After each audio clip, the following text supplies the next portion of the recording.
شايف كوت ديفوار السنه دي في امكانيه؟ والله عندهم استعداد. يعني انا شايف بالنسبه للاداء في المباراه الاولى، انا شايف ان كوت ديفوار لعبت مباراه كبيره جدا وقدرت انها تفوز، وكانت نعم. يعني تقدر تفوز اكتر من كده. الماتش كان جامد جدا. هو كسبوا الاكوادور. الاكوادور. والمانيا كسبت كوراساو. المانيا يا كابتن، بص انا ما اقدرش احكم على المانيا خالص في الماتش الاولاني مم. بناء على ان انا كسبت 7-1 وانا لعبت في الاخر مع كوراساو. ولكن انا اقدر احكم على كوت ديفوار. انا بشوف ان كوت ديفوار نعم. مش دلوقتي، انا أيوة. بشوفها من سنه وسنتين وثلاثه. العناصر اللي عندها عناصر قويه جدا، وهي فرقه قويه جدا. هم عندهم مشكله ما بيواجهونا زي كاس الامم كده على طول على طول. هم عندهم مشاكل معانا احنا، مم. ولكن هم كفرقه لا، هم بيلعبوا وعندهم خبرات كبيره جدا. برضو زي ما الكابتن اشرف بيقول المغرب تقدر توصل لنقطه بعيده، انا شايف ان كوت ديفوار يقدر برضو ان هو يوصل لنقطه بعيده.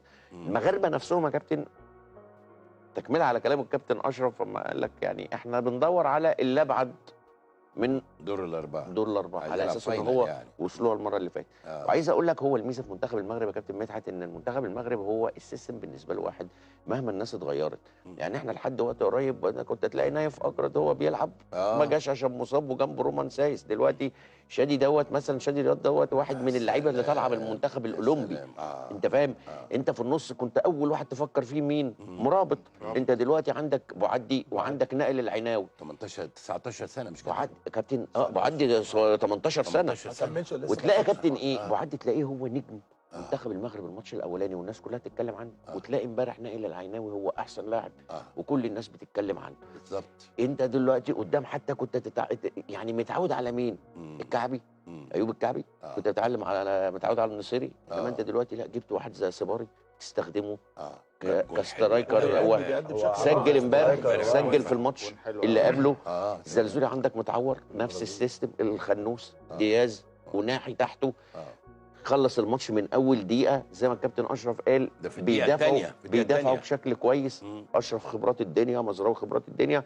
فالسيستم واحد حتى لو في ناس كتير بتتغير. فانا شايف ما حدش فيهم بيلعب في المغرب، اعتقد كلهم بيلعبوا بره. لا كلهم محترفين. كلهم داخل الدوري المغربي. يعني ممكن بص عندنا في الدوري يعني لا ممكن مثلا لو واحد ولا اتنين في المجموعه اللي بتبقى قاعده بره، ممكن اللي قاعده بره. لكن اللي في الملعب دول كلهم منهم 4 اللي هم كانوا معاه في كاس العالم. مع محمد الوهبي اللي هو مدير الفني. كاس العالم. 4 ناشئين. في 4 ناشئين منهم. فهم يا كابتن اقرب فرقتين في افريقيا يعني يقدروا ان هم يروحوا بعيد. السنغال طبعا. هي يعني السنغال. بس برضه انا بشوف يا كابتن توصلش لدور الاربعه. يعني انا بشوف ان السنغال، انا بشوف كوت ديفوار كورتها يعني اسرع، احلى، امتع. الا اذا كان بقى مشكلته اللي بتبقى معانا اللي معانا احنا